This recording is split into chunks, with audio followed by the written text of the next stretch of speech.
of unbroken toothpicks diminished? Sage. The rate slow because it took more time to find and unbroken. Absolutely. So it slowed, if you couldn't hear what he said, because it took more time to find an unbroken one. So there's so many products in there that it took a longer amount of time. What do we mean by rate? What are we talking about? The speed. In this case here, what is the speed of? It's the reactions per, in this case, seconds. We were measuring in seconds. So in this case, the reaction is the breaking down of toothpicks. So how many toothpicks were broken per second, or how many of the reactions occurred per second. So that's what we mean by rate. And so it decreased. So number 2 issue about the substrate concentration. So if the substrate concentration increased. So if you didn't have the substrate concentration, I have a couple of graphs to show from students a couple years ago. I had them put it on an overhead just to give an idea of the type of data. And so, so everybody who had increased substrate concentration had similar data. It maybe didn't increase as much, but the second trial with the increased substrate concentration was higher than the first trial. And so that's kind of what we should have gotten there. So when I asked you what happens to the reaction rate, the rate is the toothpicks broken down per second, or reactions per second. We should have that it increased. Why is that the case? Why is it that the rate here is higher than when, because in this case here we increased the number of toothpicks, in the bowl. So why is that? Why does that make sense, Roman?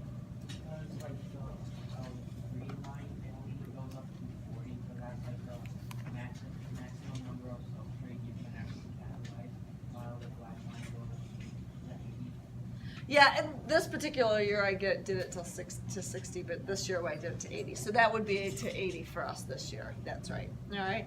And so, yeah. And so why is it though, even down here, why is our rate higher here than here, even before we get to that? Shane? Maybe because you still have like a lot that. So in the case of toothpicks, you have more toothpicks that aren't broken than are broken. So there's still a lot that. That's right. And so it was easier to find, all right, and break that way. So absolutely. And so when we're doing rate, really when we're looking at rate, how do I know that this one is a faster rate than this one? What am I looking at on this graph to determine rate? Maybe like how much each from this time to this time, how much it goes up, like compared. That's right. From a certain time period to a certain time period, how much does it go up?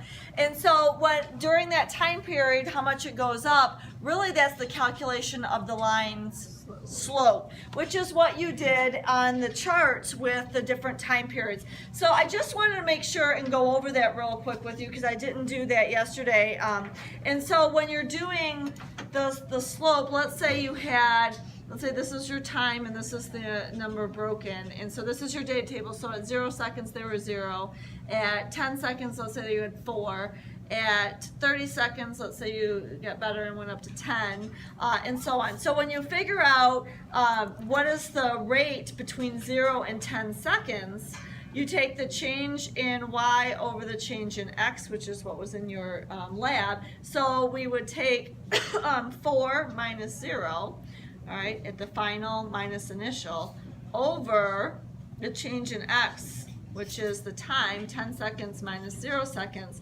So you get 4 out of 10, which is 0.4 toothpicks broken per second. And so that's your rate. All right, and so every second it averages out to be about 0.4 toothpicks. And so then you do that for the next time period. So then for the next time period, it asks you between 10 and 30 seconds. So you do that. So it would be 10 minus 4 over 30 minus 10. all right, and so on and so forth. All right, so I just want to make sure everybody understands it. So when we're looking at a graph, you can figure out the rate between time periods and look at the slope, and that'll give you a general idea of the rate. All right, and so, so can somebody tell me why it is that, like this rate here, is it changing much here? The rate? No, and how do I know that? Because it's a pretty constant slope through here. All right, so the rate is pretty constant. Why is that? Do you think? Any ideas? Because at the beginning, you don't have as much time, but you have a lot of unbroken toothpicks, but as time increases, the amount of broken toothpicks increases, so it's kind of like, as one goes up, the other goes up, and it kind of evens out. All right, so as time goes on, and that's why this, are you talking about evens out like this, or this part of the graph? I'm saying like, you've got little time, but you've got a lot to do, and then you've got a lot of time, but you've got a little to do. So it's like, it's kind of like evening out as it goes on. Okay, I see what you mean, okay. I was gonna say it's kind of like earlier in the graph, because the enzymes, which are your fingers, have a fixed rate of like rate. You're not gonna increase the speed at which you like break the tooth. It's gonna stay the same. That's right.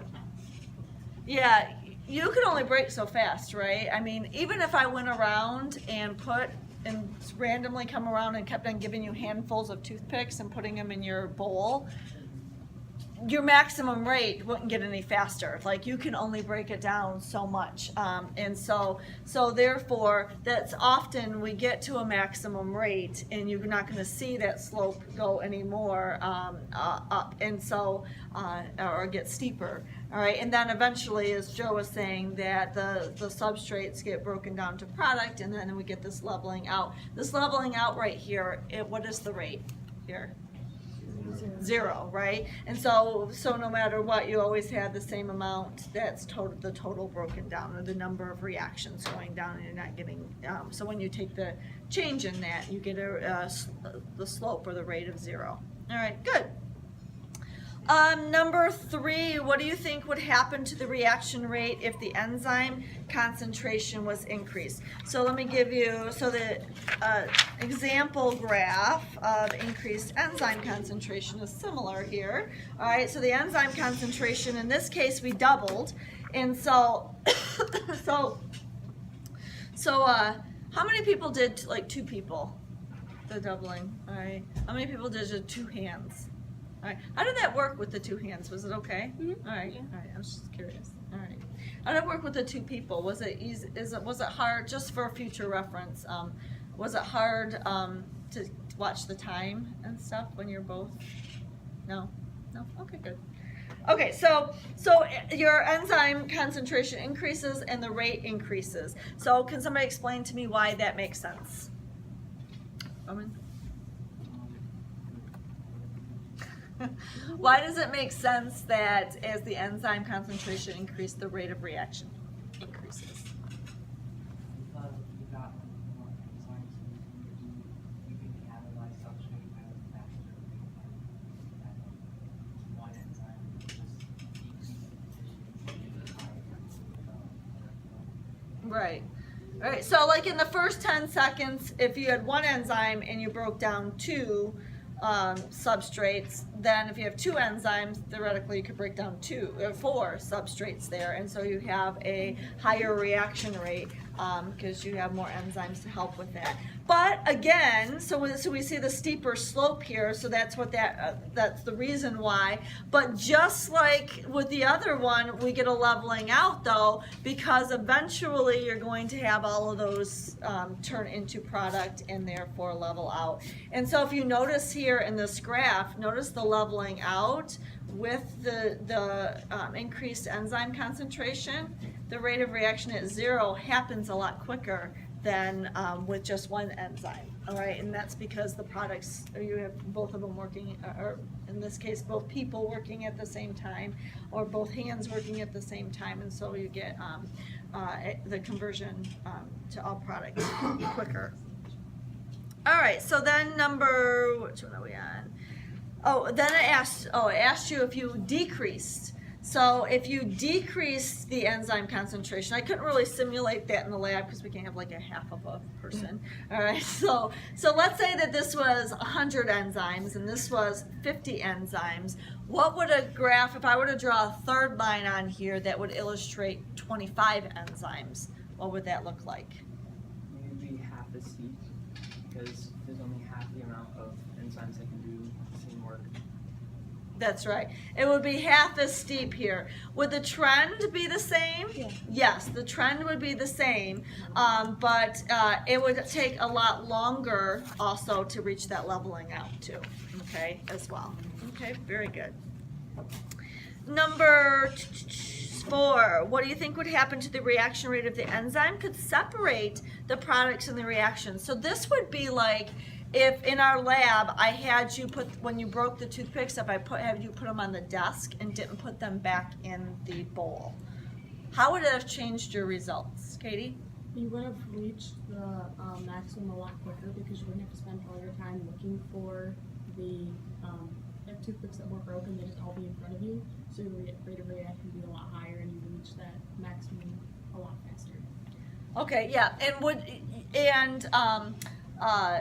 with this, if you would probably maintain that maximum rate, like for the whole time, because you'd never be picking up anything besides an unbroken toothpick. Does that make sense? Okay. So you'd be doing your maximum rate until there wasn't. Then it would go from maximum rate to 0. You know, basically. All right, absolutely.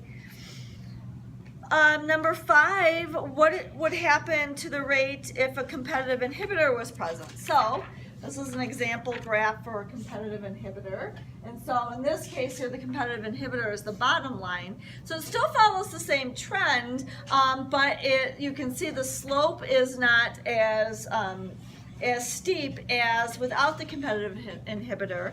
And so why does that make sense? Why does that make sense with the competitive inhibitor? Sage? It makes it so there's even more time being spent to search for an unbroken substrate. So that's why the rate is slower.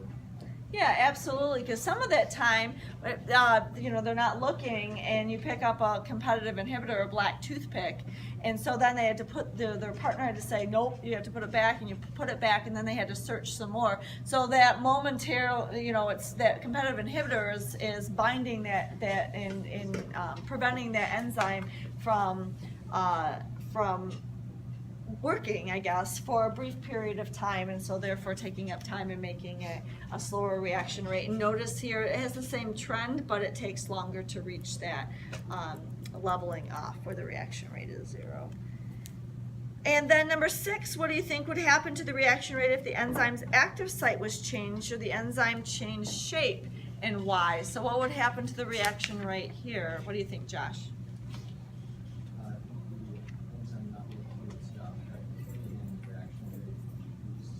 Yeah, absolutely.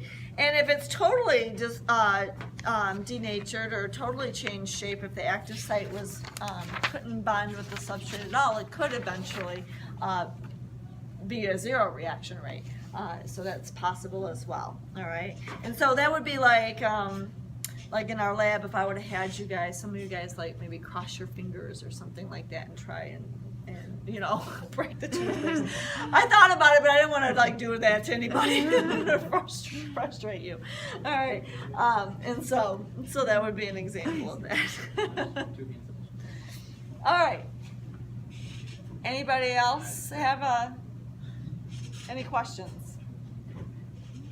No. No. No. Did you have an idea over there, Max?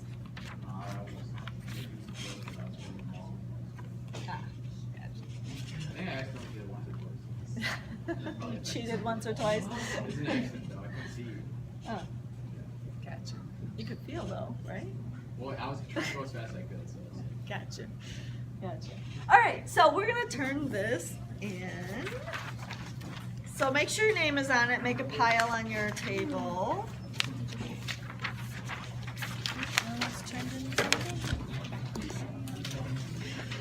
Oh, I didn't even find names. It's silly. Do you think this was helpful to help you visualize? visualize what goes on? Yeah. What was that? What was it?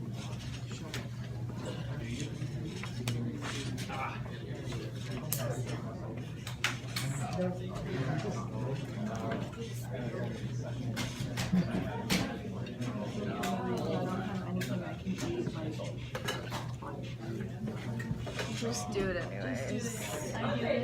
I do as well. I couldn't hear them.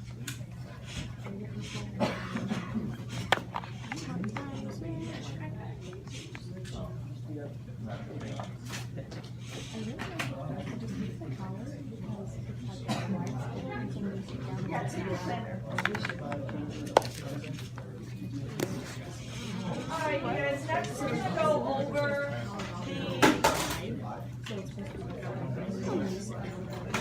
You just gotta keep your posture. we're gonna go over the homeworks that I collected yesterday that I just passed back. Posture, but every time I come to school, I'm just So I wanna go over the answers to that. I need to keep my posture. Alright, so this is the graph, this homework here. Do you have No, this is their orientation. Okay, so on this sheet, let's go over this. So number 1 is pepsin and lipase. Number 2A is the stomach, and 2B is the small intestine. So you had to read the paragraph up at the bottom. All right, to know that. So I noticed some people didn't read that. I think it's because I have. All right, number 3, pepsin is most active. You should have at 1.5, and lipase is most active at 8. And 4 asks you to compare the reaction of pepsin at 1.5 and lipase at 1.5. So if we look at this graph here, pepsin is the 1.5 is almost its optimum pH. So it works really well at 1.5. But if we look at lipase, as we go down here, lipase, the squares here have 0 reaction rate, because we're looking, this is the rate of reaction, 0 from pH of 4 and below. So at 1.5, lipase wouldn't work at all. Okay, so then the next question asks you about at a pH of 8. So lipase at a pH of 8, that's its pretty much maximum or optimal pH, and so it would be working very well at a pH of 8. And then pepsin, if you notice here, it has a 0 reaction rate from a pH of 5 on, so pepsin would not work at all at a pH of 8. So then number 6 asks you, using your knowledge of protein structure, explain in detail the effect of exposing an enzyme to a pH outside of its optimal range. Include the effect of both enzyme structure and function. So for this answer, you could write that the enzyme would denature, it would lose its shape and therefore lose its function because its active site wouldn't be in the right shape.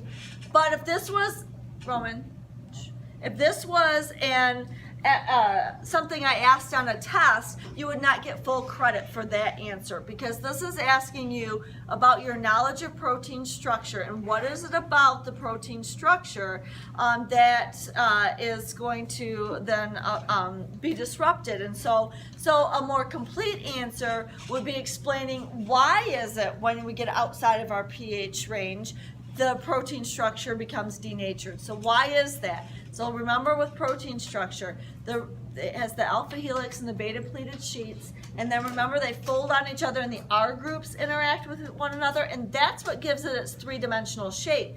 So what happens is when this enzyme that has this three-dimensional shape, because the R groups interacting, is in the wrong pH, the pH is either too low or too high, that affects the interactions between the R groups. So then the R groups, if they don't interact, then that's when it starts to unravel and lose its shape. So having that in the answer would be a more complete answer, okay?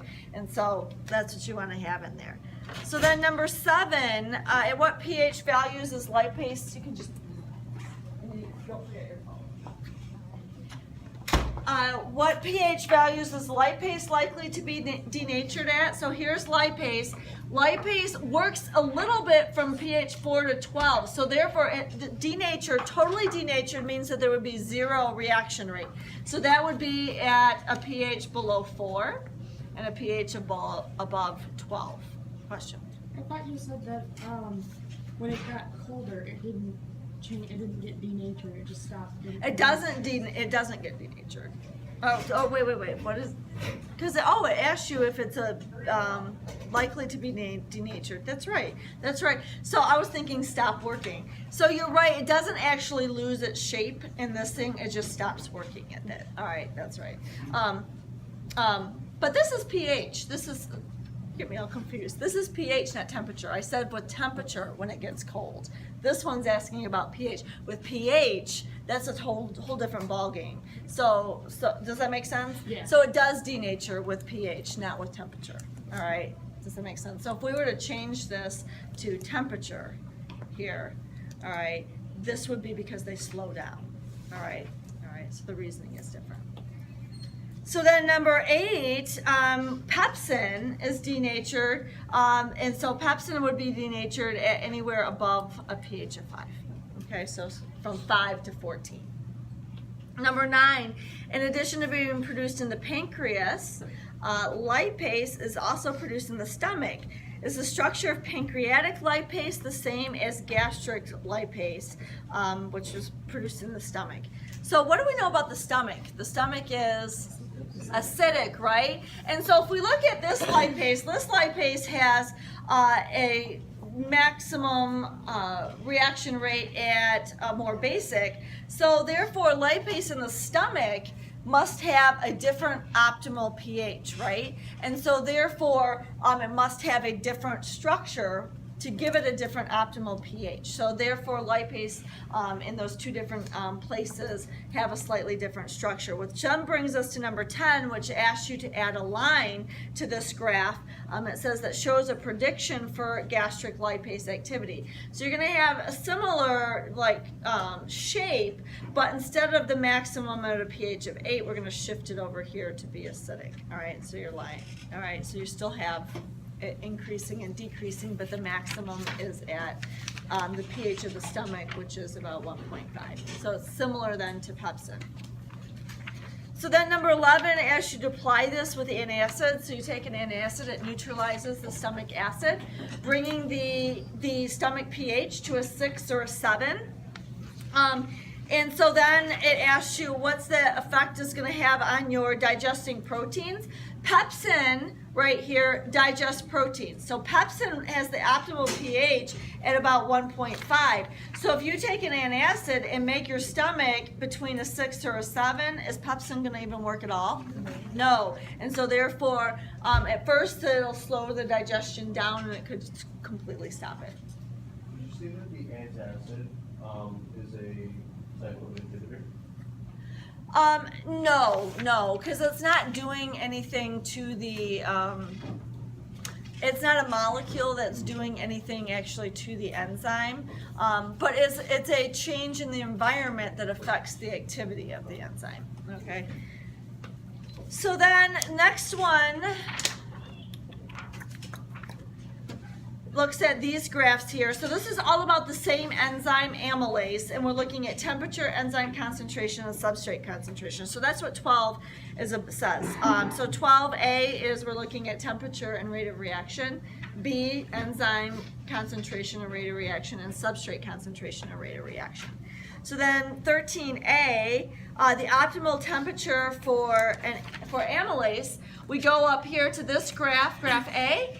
The optimal temperature is the highest point on that graph. We go down, and that's about 37 degrees Celsius, which coincidentally is the same as 98.6 degrees Fahrenheit, which is our body temperature. And so that's what B is there, the temperature of the human body. So enzymes in our body, that's their optimal temperature, okay? So then we look at 14, what causes a decrease in enzyme activity at temperatures above 37 degrees?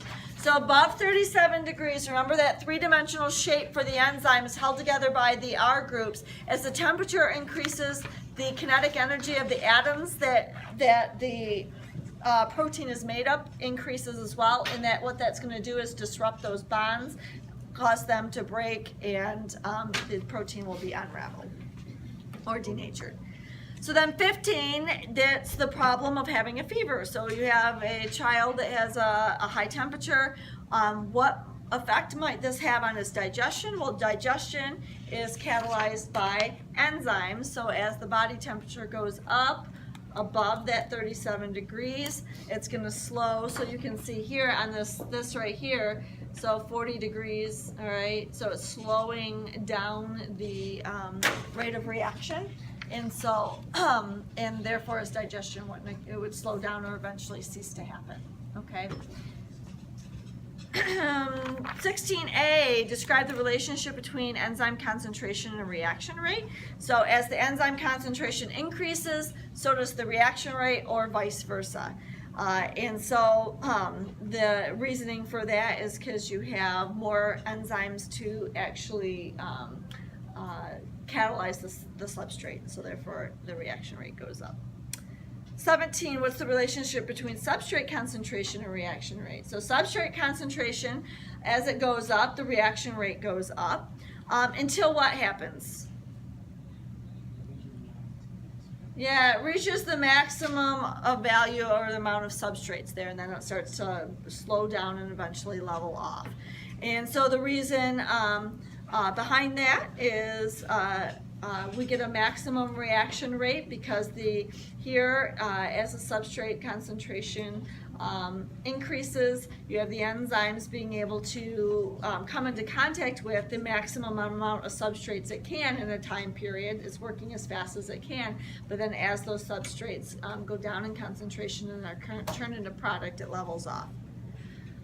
All right, so then 18, the analogy. So this was interesting to read.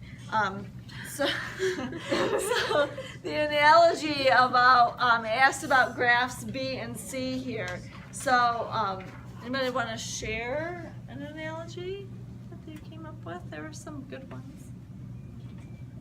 Be brave and share.